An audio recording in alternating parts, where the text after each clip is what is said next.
Wife of a serving major in the Indian Army was found dead near the Delhi Cantonment metro station. The woman's neck was slit and body dumped near the metro station. Cops received the complaint from her husband, who says that she left home early in the morning to go to the base hospital for physiotherapy, but later the body was discovered by the police after the locals informed. Hello दोस्तों, तारीख थी 23 जून 2018। दिन के लगभग 1 बजे थे। दिल्ली के मशहूर कैंट मेट्रो स्टेशन के नजदीक सड़क पर खून में लथपथ एक महिला की लाश मिलती है। जिस एरिया में ये लाश मिली थी वो area army cantt metro station के बेहद ही करीब था। ऐसे सेंसिटिव एरिया में लाश के मिलने से हड़कंप मच जाती है। तुरंत जांच पड़ताल शुरू होती है। शुरुआती कुछ घंटे तक तो लाश की पहचान नहीं हो पाती, मगर जब लाश की पहचान होती है तो पूरे पुलिस विभाग में अफरा तफरी मच जाती है, क्योंकि मरने वाली महिला कोई मामूली महिला नहीं थी। वो एक बेहद ही हाई प्रोफाइल प्रेस्टिजियस फैमिली से बिलोंग करती थी। पुलिस अब जल्द से जल्द कातिल और कत्ल की वजह की तलाश में लग जाती है, और फिर पुलिस की जांच में जो खुलासा होता है उसे जानकर हर किसी के पैरों तले जमीन खिसक जाती है। तो आखिर मरने वाली महिला कौन थी? कातिल कौन था? कातिल कैसे पकड़ा गया? और सबसे इंपॉर्टेंट पॉइंट कि कत्ल की वजह क्या थी? चलिए जानते हैं सब कुछ इस वीडियो में। पूरी कहानी जानने के लिए हमारे साथ बने रहिए कहानी के अंत तक। दोस्तों, आपका स्वागत है हमारे YouTube चैनल में कि जिसका नाम है क्राइम की रियल कहानी। उम्मीद करता हूं आप सब अच्छे होंगे। दोस्तों, आपके ढेर सारे प्यार और सपोर्ट से हम सभी यहां तक पहुंचे हैं। हमसे कहानी सुनना आपको अच्छा लगता है तो प्लीज अपनी तरफ से भी थोड़ा प्यार दीजिए और लाइक, शेयर और कमेंट्स भी करिए। जो नए हैं और हमें सुनते हैं लेकिन उन्होंने अभी तक हमारे चैनल को सब्सक्राइब नहीं किया है तो प्लीज हमें सब्सक्राइब कर दें, और आपके लिए हम ऐसे ही सच्ची कहानियां लाते रहेंगे। जैसा कि इस वीडियो की शुरुआत में हमने आपको बताया था कि कैंट मेट्रो स्टेशन के नजदीक सड़क से गुजर रहे कुछ लोगों की नजर सड़क पर खून में डूबी हुई एक महिला की लाश पर पड़ती है। आनंद फानंद में पुलिस को फोन किया जाता है। खबर मिलते ही पुलिस भी वहां पहुंच जाती है और मामले की जांच पड़ताल शुरू कर देती है।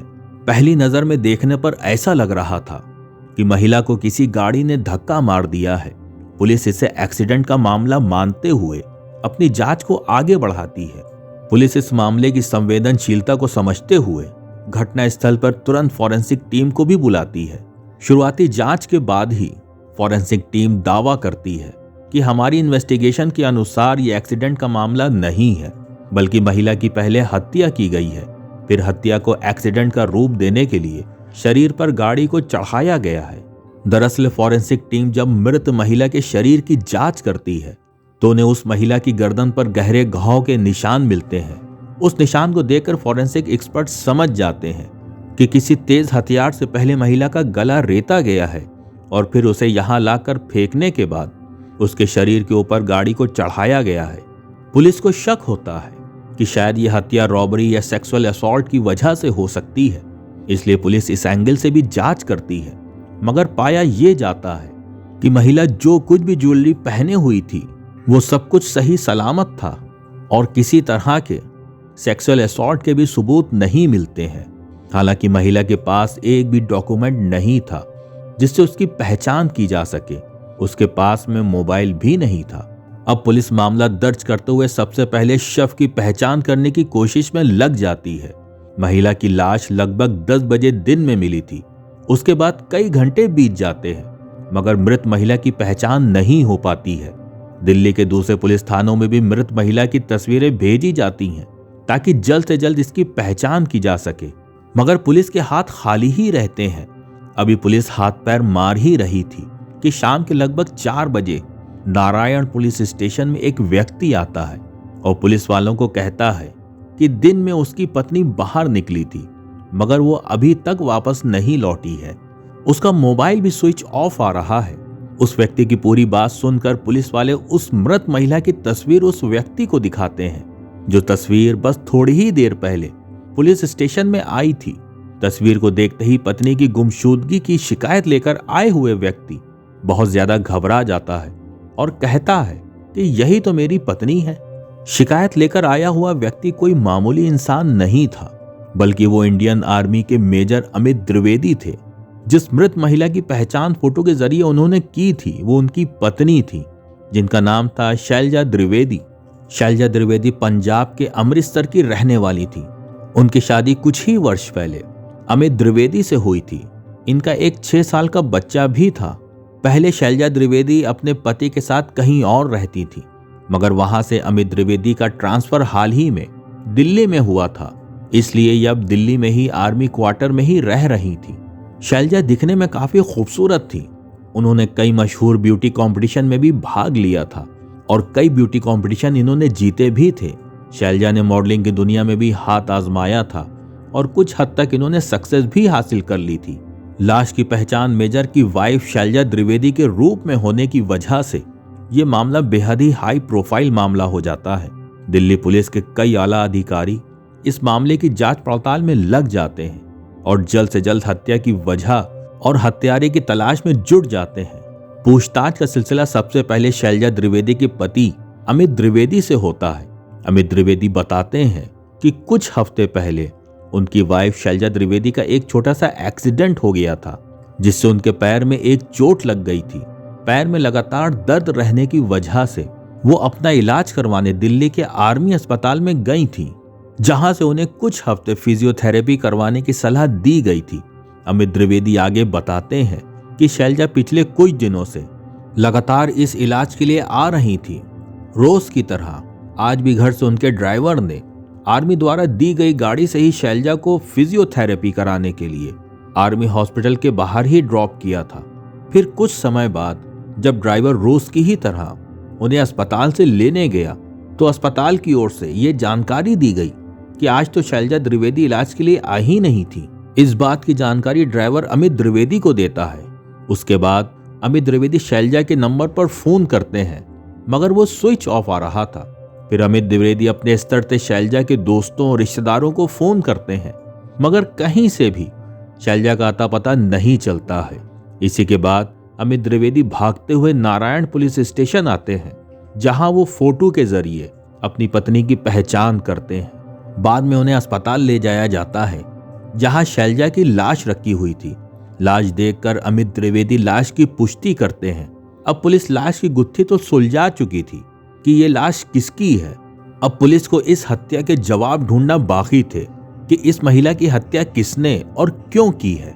पुलिस वाले अमित द्विवेदी से पूछते हैं कि क्या आपको किसी पर शक है, तो इस पर अमित द्विवेदी जिस शख्स का नाम लेते हैं उसे सुनकर हर कोई चौंक जाता है, क्योंकि अमित द्विवेदी किसी और का नहीं बल्कि इंडियन आर्मी के ही एक और मेजर का नाम लेते हुए कहते हैं कि उसी ने शैलजा की हत्या की होगी, क्योंकि वो काफी समय से शैलजा को परेशान कर रहा था। मेजर अमित द्विवेदी ने जिस पर अपनी पत्नी की हत्या का शक जताया था उसका नाम था मेजर निखिल राय हांडा। अब सबसे पहले पुलिस मेजर निखिल राय हांडा के बारे में जानकारी निकलवाती है, तो पता ये चलता है कि मेजर निखिल राय हांडा की पोस्टिंग तो मेरठ में है। जांच को आगे बढ़ाते हुए पुलिस सबसे पहले उस अस्पताल के बाहर की सीसीटीवी फुटेज को खंगालना शुरू करती है, जहां शैलजा द्विवेदी इलाज के लिए जाया करती थी। कुछ ही देर की मेहनत के बाद पुलिस देखती है कि अस्पताल के बाहर जैसे ही शैलजा द्विवेदी अपनी गाड़ी से उतरती हैं, तो दूसरी तरफ से एक सिल्वर कलर की होंडा सिटी कार आती है। उस कार से एक व्यक्ति बाहर निकलता है और थोड़ी देर शैलजा से बात करता है और फिर दोनों उस कार में सवार होकर निकल जाते हैं। कार से बाहर निकले उस व्यक्ति की पहचान मेजर अमित द्विवेदी मेजर निखिल हांडा के तौर पर करते हैं। मेजर निखिल हांडा की लोकेशन हिस्ट्री और कॉल हिस्ट्री से भी पता चलता है कि जिस समय सड़क पर शैलजा द्विवेदी की लाश मिली थी उससे कुछ देर पहले तक शैलजा और मेजर निखिल हांडा का लोकेशन एक ही जगह का था। इसके अलावा इसी दिन यानी 23 जून 2018 की सुबह 10 बजे से 12 बजे के बीच इन दोनों की कई बार फोन पर बात भी हुई थी। इन सब खुलासों के बाद पुलिस की टीम मेजर निखिल हांडा की तलाश में लग जाती है, मगर कहीं भी उसका पता नहीं चलता। इसके बाद अगले दिन यानी 24 जून 2018 की सुबह दिल्ली पुलिस के कुछ काबिल ऑफिसर के नेतृत्व में 6 टीम्स बनाई जाती हैं और उन्हें जल्द से जल्द मेजर निखिल हांडा को पकड़ने का काम दिया जाता है। पुलिस की टीम अलग अलग जगह पर छापेमारी करती है, मगर कहीं भी मेजर हांडा का पता नहीं चलता है। क्योंकि मेजर हांडा की पोस्टिंग मेरठ में थी, इसलिए दिल्ली पुलिस दिल्ली से मेरठ तक जाने वाली सड़कों पर लगे सीसीटीवी को खंगालना शुरू कर देती है। जांच में इसी रूट में एक टोल नाके पर लगे सीसीटीवी में वही कार दिखाई देती है जो कार दिल्ली के आर्मी अस्पताल के बाहर देखी गई थी। अब पुलिस की टीम मेरठ के लिए निकल जाती है। इधर पुलिस की जांच पड़ताल में खुलासा होता है कि मेजर हांडा के पास एक और मोबाइल है जिसका नंबर बस चंद लोगों के पास ही है। अब पुलिस वाले इसी दूसरे नंबर को ट्रेस करते हुए मेरठ के आर्मी बेस कैंप में पहुंच जाते हैं। यहाँ पुलिस वालों को जानकारी मिलती है कि बस अभी कुछ ही देर पहले मेजर हांडा यहाँ से निकले हैं। पुलिस वाले अब उसी रास्ते पर निकल जाते हैं जिधर मेजर हांडा निकले थे। कुछ ही दूरी पर मेजर निखिल हांडा की कार दिखाई देती है। पुलिस वाले पीछा करते हुए उस कार को रोकते हैं और फाइनली मेजर निखिल हांडा को गिरफ्तार कर लिया जाता है। गिरफ्तारी के बाद जरूरी कागजी कार्रवाई पूरी कर लेने के बाद दिल्ली पुलिस निखिल हांडा को लेकर दिल्ली आती है और यहाँ पूछताछ का सिलसिला शुरू होता है। इस पूछताछ में जो भी खुलासा होता है उसके बारे में जानकर हर कोई दंग रह जाता है। पहले तो निखिल हांडा शैलजा की हत्या या फिर उसे पहचानने से इनकार करता है, मगर जब पुलिस उसे सबूत दिखाती है तो मेजर हांडा धीरे धीरे राज उगलना शुरू करता है। मेजर निखिल हांडा के बयान के मुताबिक शैलजा द्विवेदी उसकी पहली मुलाकात 2015 में हुई थी, जब मेजर निखिल हांडा की पोस्टिंग नागालैंड के दीमापुर में थी और शैलजा के पति मेजर अमित द्विवेदी की भी पोस्टिंग यहीं थी। यहाँ मेजर निखिल हांडा अकेले रहते थे, जबकि मेजर अमित द्विवेदी अपनी पत्नी शैलजा द्विवेदी और बच्चों के साथ रहते थे। साथ में ड्यूटी करने की वजह से दोनों मेजर की आपस में दोस्ती हो जाती है। दोस्ती की वजह से एक दिन मेजर निखिल हांडा मेजर अमित द्विवेदी के घर जाते हैं। यहाँ उनकी मुलाकात पहली बार शैलजा द्विवेदी से होती है। यहीं पर दोनों में कुछ बातें होती हैं और फिर धीरे धीरे दोस्ती का सिलसिला शुरू हो जाता है। बीतते समय के साथ इन दोनों की दोस्ती काफी गहरी हो जाती है और दूरियां नजदीकियों में बदलने लगती हैं। पहले तो निखिल हांडा और शैलजा द्विवेदी की कभी कभी मुलाकात होती थी और ज्यादातर ये दोनों फोन पर ही बात करते थे, मगर एक समय के बाद इन दोनों में वीडियो कॉलिंग का सिलसिला शुरू हो जाता है। एक रिपोर्ट के मुताबिक शैलजा और निखिल हांडा तब वीडियो कॉलिंग किया करते थे जब मेजर अमित द्विवेदी के ड्यूटी का समय होता था। शैलजा उन्हें इस बात की भनक भी नहीं लगने देती थी कि उनकी पत्नी हमेशा निखिल हांडा से बात करती है।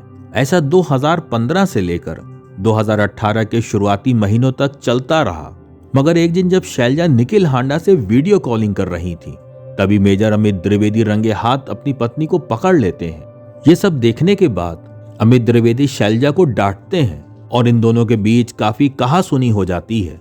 अमित शैलजा को हिदायत देते हैं कि तुम आज के बाद कभी भी निखिल हांडा से बात नहीं करोगी और निखिल हांडा से भी मुलाकात करके अमित द्विवेदी कहते हैं कि आज के बाद तुम शैलजा से कोई संपर्क नहीं रखोगे वरना मुझसे बुरा कोई नहीं होगा। मेजर निखिल हांडा के बयान के मुताबिक इस घटना के बाद कुछ महीने तक तो उन दोनों की फोन पर बातचीत बंद रहती है, मगर कुछ ही महीनों बाद एक बार फिर से इन दोनों में बातचीत का सिलसिला शुरू हो जाता है। अप्रैल 2018 में अमित द्विवेदी का ट्रांसफर दिल्ली में हो जाता है। उस कारण अमित द्विवेदी अपने परिवार के साथ दिल्ली आ जाते हैं और आर्मी के क्वार्टर में रहने लगते हैं, जबकि निखिल हांडा का इससे पहले ही मेरठ बेस कैंप में ट्रांसफर हो जाता है। मेजर निखिल हांडा के बयान के अनुसार वीडियो कॉलिंग के दौरान जब से अमित द्विवेदी ने शैलजा को पकड़ा था उसके बाद से शैलजा निखिल से कुछ महीने तक तो बिल्कुल ही बात नहीं करती है, लेकिन निखिल के जोर देने पर इन दोनों में एक बार फिर से बातचीत शुरू हो जाती है, मगर शैलजा पहले की तरह रिस्पांस नहीं देती थी। शायद शैलजा को अपनी गलती का एहसास हो रहा था। कुछ समय बाद स्थिति ऐसी हो जाती है कि शैलजा अब निखिल के फोन कॉल्स को इग्नोर करने लगती हैं। इन सब के बावजूद निखिल फोन करना बंद नहीं करता है और वो शैलजा पर अपने पति अमित को छोड़ने का दबाव बनाने लगता है। साथ ही साथ ये कहता है कि मैं तुमसे ही शादी करूंगा। हैरानी की बात तो ये थी कि निखिल हांडा पहले से ही शादीशुदा था और उसका एक बेटा भी था। इन सब के बावजूद निखिल हांडा अब शैलजा द्विवेदी पर शादी करने का दबाव बना रहा था। जून महीने में ऐसा होता है कि शैलजा अब निखिल हांडा का फोन उठाना लगभग बंद ही कर देती है। इसी बीच शैलजा का एक छोटा सा एक्सीडेंट हो जाता है और वो आर्मी अस्पताल में अपना इलाज शुरू करवाती है और इस बात की जानकारी कहीं से निखिल हांडा को भी लग जाती है, क्योंकि अब शैलजा ने निखिल का फोन उठाना लगभग बंद ही कर दिया था। इसलिए निखिल 2 जून को मेरठ से दिल्ली आता है और खुद को माइग्रेन का मरीज बताते हुए उसी अस्पताल में अपना इलाज शुरू करवा देता है जहां शैलजा रोज फिजियोथेरेपी सेशन के लिए जाया करती थी। निखिल ने ऐसा इसलिए किया था ताकि इलाज के बहाने शैलजा से मुलाकात हो जाए। हालांकि उसकी ये चाल ज्यादा कामयाब नहीं हो पाती है और शैलजा से उसकी मुलाकात नहीं होती है।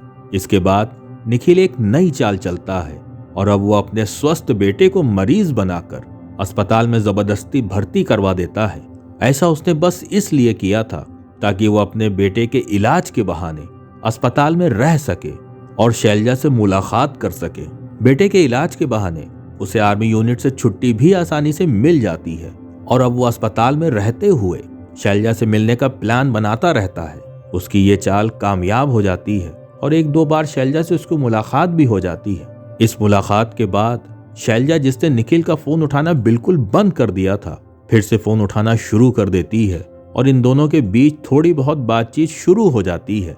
निखिल हांडा के बयान के मुताबिक जब शैलजा फोन पर बात करने के दौरान अपने पति अमित द्विवेदी को छोड़कर निखिल से शादी करने के लिए तैयार नहीं होती है, तो एक दिन निखिल शैलजा से फोन पर बात करते हुए कहता है कि कम से कम तुम मुझसे एक बार मिल तो लो, उसके बाद मैं तुम्हें कभी फोन नहीं करूंगा।